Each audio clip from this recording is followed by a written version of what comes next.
warahmatullahi wabarakatuh. Baiklah, pada kesempatan kali ini kami akan membahas tentang pendahuluan farmasi sosial komunitas. Kelompok kami beranggotakan seperti yang ada pada slide. Baiklah, farmasi sosial komunitas didefinisikan adalah area praktek farmasi di mana obat dan produk kesehatan lainnya dijual atau disediakan langsung kepada masyarakat secara eceran, baik melalui resep maupun tanpa resep dokter. Di Indonesia dikenal dengan nama apotik, merupakan tempat menjual dan kadang-kadang membuat atau meramu obat. Apotik juga merupakan tempat apoteker melakukan praktik profesi farmasi sekaligus menjadi peritel. Apoteker farmasi komunitas merupakan tenaga kesehatan yang paling mudah diakses oleh masyarakat.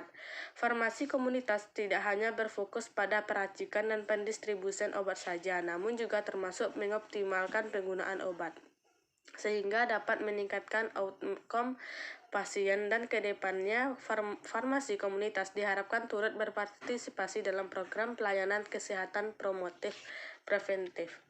Untuk penjelasan lainnya akan dijelaskan oleh rekan-rekan saya. Baiklah, selanjutnya kegiatan utama apoteker komunitas meliputi yang pertama, menginformasikan profesi perawatan dan kesehatan apoteker dapat mengpublikasi dan memelihara informasi tentang semua obat-obatan dan terutama pada obat-obat baru. Diperkenalkan memberikan informasi ini untuk profesional perawatan kesehatan lainnya dan pasien, dan menggunakan dalam mempromosikan penggunaan obat rasional dengan memberikan saran dan penjelasan ke dokter dan anggota masyarakat. Yang kedua, promosi kesehatan apoteker dapat kesehatan bagian dan kampanye profesi kesehatan lokal dan kesehatan pada berbagai topik yang berhubungan dengan kesehatan, dan terutama pada topik terkait obat atau topik yang bersangkutan dengan masalah kesehatan lainnya. Dan keluarga berencana mereka juga dapat mengambil bagian dalam pendidikan kelompok lokal, dalam promosi kesehatan dan kampanye pencegahan penyakit. Yang ketiga, layanan rumah tangga di sejumlah negara. Apoteker, penasehat, serta layanan pasokan untuk rumah hunian untuk orang tua dan jangka panjang lainnya. Di samping itu juga harus mengetahui tentang yang pertama, bagaimana obat diminum atau cara penggunaan. Kedua, bagaimana reaksi samping obat. Ketiga, bagaimana stabilitas obat pada berbagai kondisi.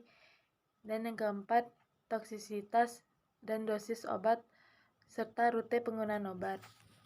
Selanjutnya ada kegiatan utama apoteker komunitas. Kegiatan utama apoteker komunitas itu meliputi 1. Pengolahan resep.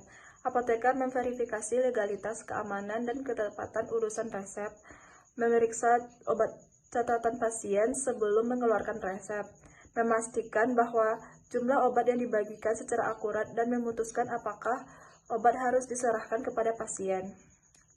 Yang kedua ada perakatan pasien atau farmasi klinis. Apoteker berusaha untuk mengumpulkan dan mengintegrasikan informasi tentang sejarah obat pasien, memperjelas pemahaman pasien dari regimen dosis yang dimaksudkan, dan metode administrasi. Selanjutnya ada pemantauan pemanfaatan obat. Apoteker dapat berpartisipasi dalam pengaturan untuk memantau bermanfaatnya obat, seperti proyek-proyek penelitian dan KEMA yang menganalisis resep untuk pemantauan reaksi yang merugikan. Selanjutnya, pembuatan skala kecil obat-obatan apoteker di mana harus mempersiapkan obat-obat di apotik. Hal ini memungkinkan mereka untuk beradaptasi perumusan obat untuk kebutuhan pasien individu. Selanjutnya, obat tradisional. Di beberapa negara, apoteker menyediakan obat-obat tradisional dan mengeluarkan resep homeopati. Kemudian, menanggapi gejala penyakit ringan, apoteker menerima permintaan dari anggota untuk saran dari berbagai gejala yang ditujukan. Mengucup ada pertanyaan ke dokter. Jika gejala-gejala berhubungan dengan penyakit ringan membatasi diri, apoteker dapat menyediakan obat dan resep dengan sarana untuk berkonsultasi dengan praktisme. Disajikan gejala bertahan lebih lama dari beberapa hari. Farmasi komunitas, layanan farmasi komunitas dengan konsep pharmaceutical care. Untuk peranan apoteker di farmasi komunitas diantaranya meliputi 1. Tanggung jawab pada obat yang tertulis pada resep. Saat ini, pelayanan yang paling utama dari peran apoteker adalah informasi.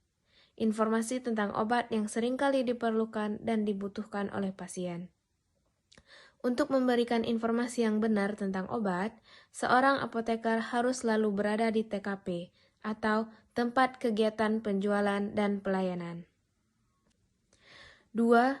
Tanggung jawab terhadap penjualan obat bebas. Tanggung jawab apoteker juga penting dalam kasus swamedikasi atau pengobatan sendiri atau juga penggunaan obat tanpa resep.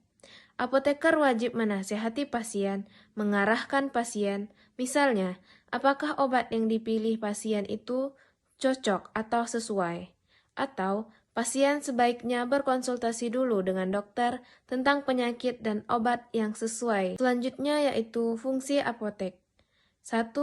Tempat pengabdian profesi seorang apoteker yang telah mengucap sumpah jabatan. 2. Sarana farmasi untuk melaksanakan peracikan, pengubahan bentuk, pencampuran, dan penyerahan obat atau bahan obat. 3. Sarana penyaluran pembekalan farmasi dalam menyebarkan obat-obatan yang diperlukan masyarakat secara luas dan merata. Baiklah, selanjutnya ada tugas dan kewajiban TTK. Yang pertama, pelayanan obat bebas dan resep. Yang kedua, menyusun buku defekta dan update harga obat setiap hari. Yang ketiga, pencatatan dan pelaporan. Selanjutnya, ruang lingkup apotik. Yang pertama, pengelolaan sediaan farmasi, alat kesehatan, dan bahan medis habis pakai. Yang kedua, pelayanan farmasi klinis. Nah, selanjutnya ada farmasi sosial. Farmasi sosial adalah disiplin, yaitu ilmu farmasi yang dikendalikan oleh kebutuhan sosial dan lebih fokus pada masyarakat secara keseluruhan. Farmasi sosial adalah subjek yang interdisipliner yang membantu untuk mengerti interaksi antara obat dengan masyarakat. Selanjutnya akan dijelaskan oleh rekan saya. Baiklah, selanjutnya ditetapkan standar pelayanan kefarmasian bertujuan untuk digunakan sebagai pedoman oleh apoteker dalam menjalankan praktek keprofesiannya, memberikan perlindungan kepada masyarakat dari pelayanan yang tidak profesional, serta melindungi profesi dalam menjalankan praktek. Apoteker dituntut untuk melakukan pelayanan kefarmasian yang bertanggung jawab dan profesional, sehingga tujuan pengobatan pasien dapat tercapai dan kualitas hidup pasien meningkat. Pelayanan informasi obat merupakan suatu pelayanan kefarmasian oleh apoteker, di mana apoteker harus dapat memberikan keterangan atau informasi secara tepat dan jelas kepada pasien, sehingga tujuan pengobatan dapat tercapai. Definisi lain menyebutkan bahwa farmasi sosial merupakan hibrida ilmu kefarmasian bergerak atau berkembang di atas landasan teori serta metodologi ilmu sosial dan perilaku atau social and behavior untuk mengungkap masalah-masalah farmasi praktis. Dalam hal ini, disiplin ilmu-ilmu yang terkait antara lain politik, komunikasi, psikologi, sosiologi, pendidikan, farmasi praktis, ekonomi, manajemen, sejarah, dan antropologi. Perkembangan farmasi sosial dipicu oleh adanya perubahan konsep pola penyakit dan penata laksanaan ke pola hidup sehat dan promosi kesehatan dalam rangka menyambut dan menyesuaikan perubahan tersebut. Farmasi sosial juga bergeser dari konsep biopatologi ke sosiopatologi. Dalam hal ini, farmasi sosial menyerahkan 4 bidang yang dilaksanakan. Yang pertama itu hubungan antara disiplin ilmu, yang kedua profesionalisasi, yang ketiga efisiensi dan efektivitas, dan yang terakhir pendidikan dan komunikasi. Itulah materi yang dapat saya bacakan. Selanjutnya kembali ke moderator.